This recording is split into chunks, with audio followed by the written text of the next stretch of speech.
What's good with it in the hood with it? Welcome back to the Collective Clips. Like and subscribe. First things first. Let's get straight to it, man. We're going to talk about Pelican Bay unlocked, right? When I say Pelican Bay unlocked, you know you ain't getting unlocked over there. That's first and foremost, man. Usually when you get sat down in Pelican Bay, you're sitting down for the duration. You're sitting down for quite a minute. But what's the mystique behind Pelican Bay? See, a lot has changed, haven't they? A lot has changed to what we used to think about Pelican Bay to what we think now. Now, first and foremost, let me get this out of the way. Straight up, I've never been to Pelican Bay. Nope, never did no shoe time there. Never hit that yard. Did have a lot of homeboys and do have a lot of homeboys that are sitting down there or have sat there and have told me stories. But I myself have never graced the yard with my presence, right? Not that it would mean much anyways. But I never got time. I never got a chance to do time there, and I'm glad I did it. You know, there used to be a joke that a brother used to tell me, man. Good black dude I used to work with. He was out of Oakland. Good ass Kumi Cat, 415 and for reals. He used to tell me, hey, I used to work in Pelican Bay. I said, what? He said, I used to work out in Pelican Bay, right? He definitely got his workalization on right there in the Bay. But one thing is for sure, you know, a lot of people, when you hear Pelican Bay, they start gasping. Oh, shit. Oh, you know, because back in the days, that's what we were force fed. We knew that that was the spot where the who's who of the who's who and the what's what went. That was a spot at once upon a time where they sent all the top of the top. That's where everybody went.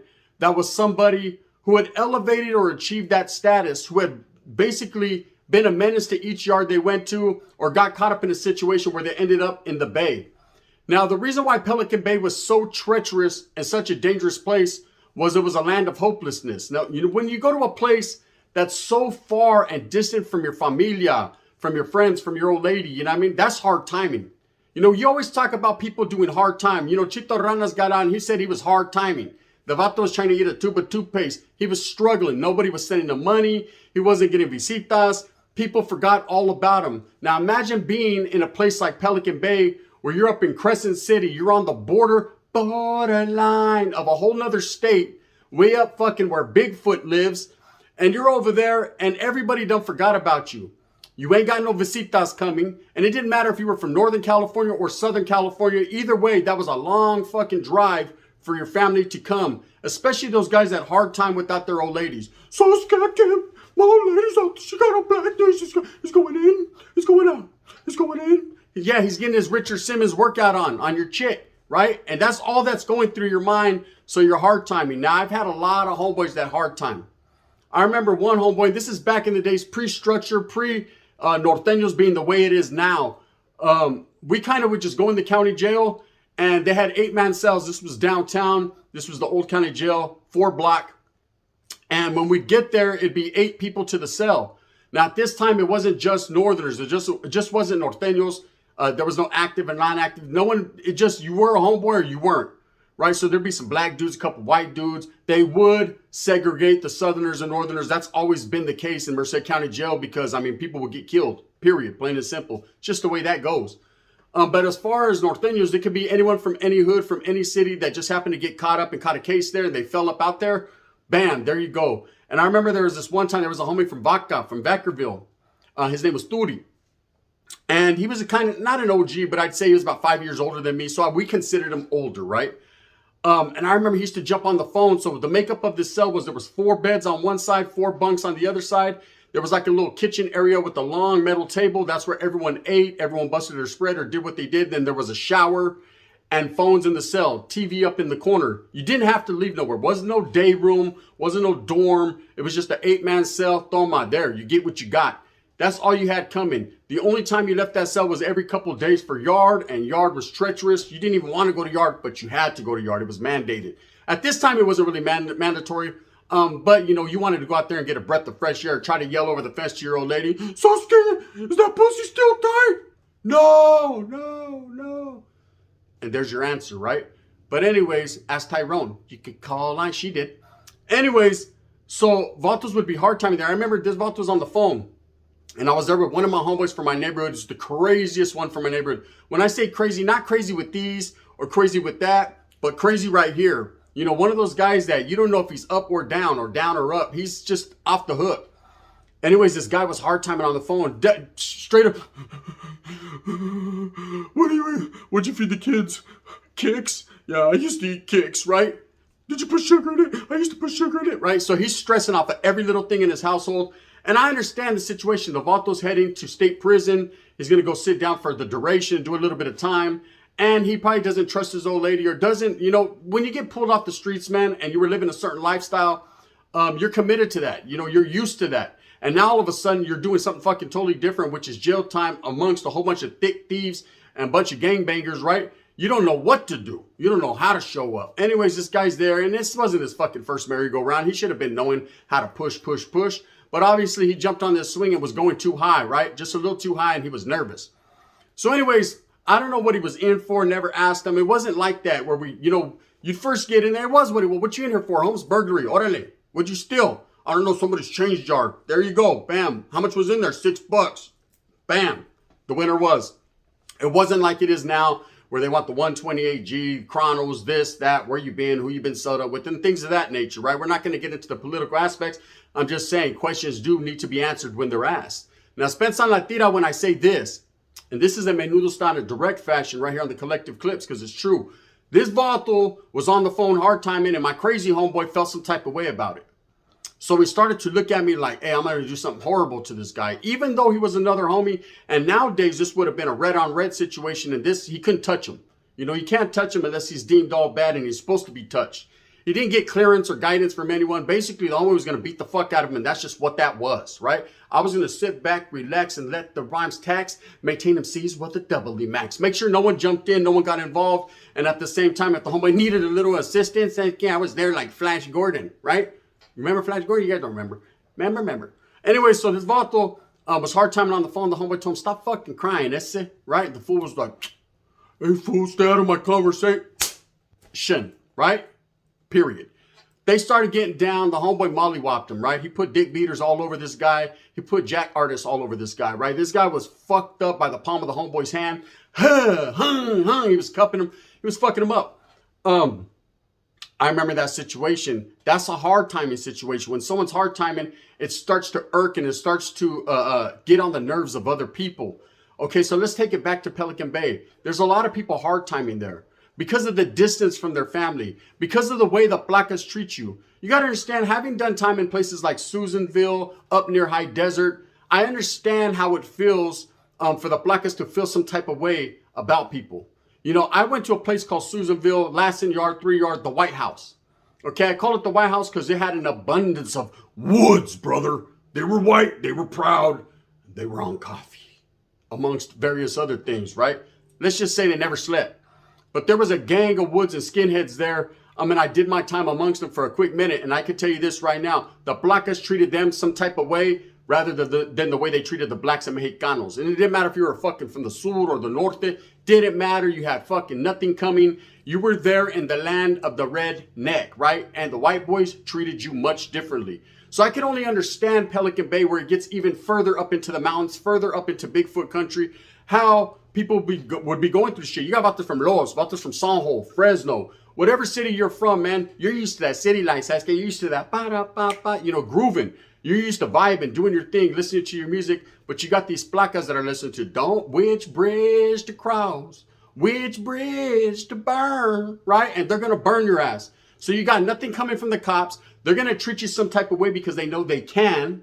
And they're going to punish you for being incarcerated rather than the punishment for being incarcerated is being incarcerated. Read between them lines and say that 3 times fast. That's it. They're doing what they does, cuz, right? Now, at the end of the day, being in a place like Pelican Bay that has the notoriety that it does can fuck with your mind. You know, as a youngster, when I was in the gang mix, when I was really gang banging, I remember the achievement, like to get the status that I wanted was to make it to the Bay. Not the Bay Area, not Frisco, not Oakland. I'm talking about Pelican Bay, right? Where the fly Pelican, to make it a Pelican Bay. And this isn't a laughing matter. I make jokes because I'm a joking kind of guy. But really, truthfully, that's what me and my homeboys used to talk about. We used to sit there all day talking about going to Pelican Bay, what we were going to do when we got there, how we were going to put in work till we achieved that fucking, that level of gangsterism. And some did make it there, and some didn't. Now, I'll tell you this right now. The ones that did make it didn't have nothing good to say about it. The ones that didn't don't want to go there no more. This is the reason, when you're incarcerated, anybody that's incarcerated, you'll be a fool, to want to go to a place where there's a lot of struggle and hardship. You're not going to see people when they talk to the counselor and the counselor gives them two choices. Where do you want to go? You're not going to see anyone saying, oh, I want to go to Pelican Bay and high desert. Boom. Unless they got family there or they got an agenda to get there, there's no reason to even fucking that to come out of your mouth. There's no one on earth saying, I want to go to high desert, please, or Pelican Bay because that's cool there. Nah, let me tell you, when the people that get shipped out there, they're bitter on that bus. I guarantee it. They're on the bus like, we can't do nothing around this motherfucking camp. Right? People want to go to cush spots, places close to home, the state prisons that are just right around the corner. So that way their old lady, she could touch their chorra, and visit and they'll be all right. Maybe that'll hold her off from fucking with fucking Leonidas down the street because, he could take on all 300. So I understand that's just what it is. Now, anyways, Pelican Bay has this notorious reputation for being a distant spot, for having the head honchos out there, the top of the top, the brass, but also for more than one other reason. And that's because everybody lives off of that stigma of that riot that happened. The big Pelican Bay riot. We've all talked about it on YouTube. So many different YouTubers, different channels have touched on that. It was one of the biggest riots in California history, but not only necessarily the biggest riot, but there's a mystique to it. You could have a riot in New Folsom. You could have one in Tehachapi, one in Salinas Valley, Soledad, whatever the case may be. Kern Valley, but it always seems like that Pelican Bay one is the one on the tip of the tongue and the top of the mind. And the reason why is because of Pelican Bay. People automatically associate the SHU program, the SHU, and who was housed there at that time, because now it's much different, but who was housed there with what was going on that yard. And yes, there were a lot of SHU kickouts. There were people that went straight from the SHU, straight to that yard, and the yard would change up that fast. Now, when you have vatos that are really about the business, and that are doing things behind the scenes and they hit a yard, the yard changes. I remember being in Corcoran and a vato got kicked out of the SHU and the yard changed. Everything went according to what he had, his agenda, what he had going on, right? Because he came out with dictation from another. Basically, this is what it's going to be. This is how it's going to be. So, okay, you got the llave? You got the llave? Give me those before I stab you, right? That's just how it was. And you had to either roll with the punches and go with the program or get done and rolled over by the program. Speed bump.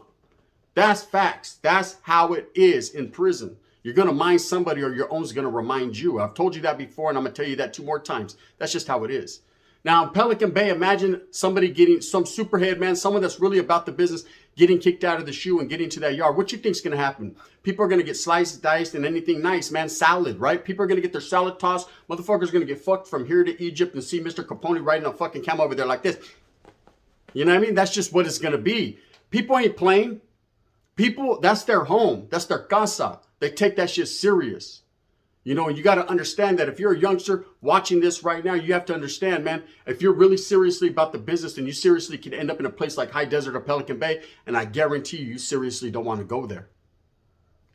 Think about the mind games that are played, not by other people, but by yourself.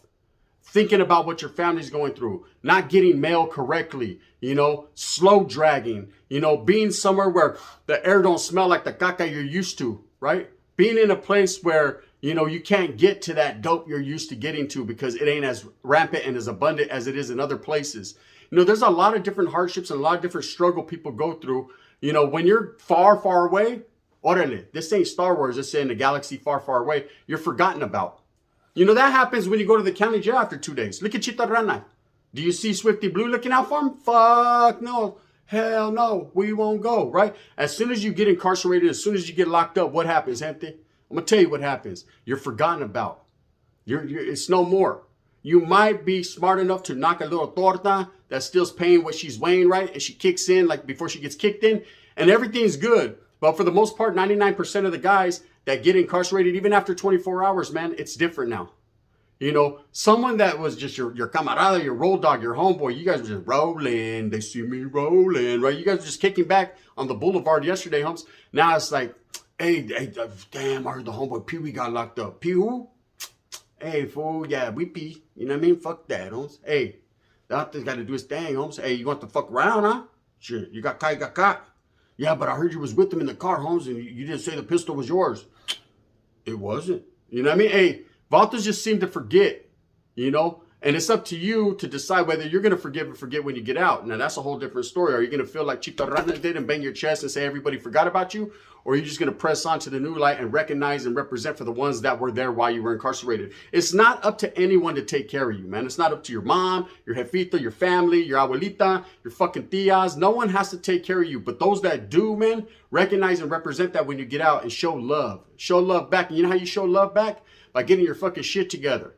You know what I mean? Or at least if you're going to do what you does, cuz do it on the under, on paru. Don't fucking do it all in the open, because sabes que that's disrespect to that little $20 they sent to you while you were locked up, so you can get a little Folgers coffee, brother, right? And a little zuzu and a wham wham. Bang, bang, bam, bam. Thank you, man. That's just how it is. Anyways, so, you know, Pelican Bay has this notorious reputation based off of that riot. You know, and when people think about that riot, there's been so many myths and so many different things told about that riot. You know, why? Why did it happen? I actually know somebody who was there at the time that I've had conversations with that's told me why, how, when, how come, why come. He told me exactly the reasoning behind the riot, why it went down, who it was between, who took flight first, why they shouldn't have took flight at that particular time, but it happened anyways. Things were done in haste, things were well coordinated or maybe uncoordinated. I don't know. These are things that you're going to have to learn on your own. You know, shit, go to Instagram and say someone was there, Google it. I don't know. All I know is this is the fucking breath of fire that everyone lives off of. This is why people think it's such a bad place. And I don't see it any worse than any other prison other than location, geography. You know, hey, you ask me right now, I get incarcerated tomorrow, so let's get fuck that, right? But if it was to happen, where do you want to go, gun? I don't know, eh? But I'm definitely not going to say Pelican Bay or Corcoran. I'm not going to say fucking High Desert. There's a whole list of ones I'm not going to say I want to go to, right?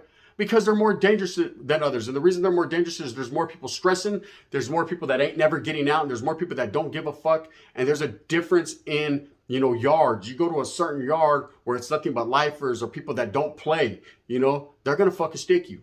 They're going to stab you for every little infraction. They're not playing, humps. They're mad already. Their old lady got fucked. They're going to fuck you. And that's just it. Straight up. Someone's getting handled. Manhandled. I don't know. All I know is this. When it comes to Pelican Bay, you know, when I was young, like I said, we used to strive to go there. And now I'm a lot older. Not a little bit older, but a lot older. Health problems, you know, things, bills, baby mamas, all the drama I go through, everything that I think about every day, all the stress. And I think, and I chuckle and I laugh to myself, and I even call the homeboys, we laugh together. It's like, damn, bro, can you believe we wanted to go to Pelican Bay? We thought we were cool, huh? Now look at us now. Bunch of old men on the internet not doing shit, right? Let me tell you right now, it's not that serious. For any person that's curious about Pelican Bay, you can Google it all you want. But you need to speak to someone who was really in the system. Someone who will really tell you the real and tell you, man, nobody wanted to go there. Nobody wants to be there. For those that are striving, that are there right now, north, south, black, white, it doesn't matter, man. I feel for them, like Shaka Khan, right? I really feel for them because I understand, you know, don't nobody want to be in a place you don't want to be. But you got to understand, when you do the crime, that's you're going to do the time. You don't dictate what program and where you're going, what yada that you will hit. You fucking hit what you hit, Hums, and you either get off and get with it, or you could do like King Von did and act like you're a hoto and fucking go to another level. Either way, you know what I mean? I'm not saying it's bad. I'm not saying it's good. I'm just saying that's different. It's very different. Anyways, with that being said, on a fucking Bud Light basis, we're going to go ahead and do what we does right here on the Collective Clips. I got a whole lot more for you. Like I said, Pelican Bay, you know what? Fuck that. I got one more story. Bonus time. I said overtime. I'm working overtime. I was talking about homeboys that wanted to strive to get there. Well, I had one homeboy that got there. Let me tell you the story about what happened to him. So I told a story the other day on Gunners Collective about my homeboy that ended up fucking with my homeboy's old lady, right? Wasn't a good thing to do, wasn't a righteous thing to do, but he did it. And he got removed in the county jail. He got whacked and removed, sliced up, and done dilly. So he ended up getting put on the other side being the S&Y yards, right? Now he's still my friend. He's still the homie from the hood, but he's no longer a Norteño in good standings. He's an NGN. He's, you know, he's in the same boat as me, homes. We're not active. We're no good. Our people don't like us, right? But we're going to continue to live as men. Well, he got incarcerated, you know, because he didn't learn his fucking lesson. Usually when you're on the other side, you're done, Holmes. You know what I mean? Hey, if you're done, you're done. That means you're done doing crime, period. Stop associating with bad people and stop doing crime. You know, I hate half-steppers. People that sit here and say, hey, I don't gangbang. I don't want no part of that. But then constantly be all up in the mix, really out there stealing and robbing and shooting and all that. It's like, come on, bro. You should have just stuck to the program. Message. You could have been utilized for great things. Anyways, that's why I keep it real and say, man, I ain't doing a crime, not no time. You know what I mean? I am out of the mix. If someone even talks about crime around me, say, hey, let them out. Okay? Booyah. Tribe. Bye-bye. Anyways, this fool gets locked back up. And this is around the time, just a couple years ago, around the time of when they're starting to mix and mingle people, meaning they're starting to bring people together, non-designated yards, right? Him and the bus, whoever it was, that were on the SNY side, got moved to a yard on Pelican Bay. Yeah, we don't call that Vato fucking Sparky anymore. We call him Ribbons because he got cut up into ribbons. He wanted to go to Pelican Bay when we were little. I wanted to go to Pelican Bay when we were little. I didn't make it. He did. He might not make it. Word on the curb is, I don't know. All I know is, true story, man, the Vato got off the fucking bus. Zorro. Then they put him back on. Only he was not the same person he was when he got off. Watch out for Pelican Bay. They don't play. With that being said, I hope that you move smooth with a purpose. I hope that you like and subscribe. Hit all notifications. Let's get this channel back buzzing, cousin.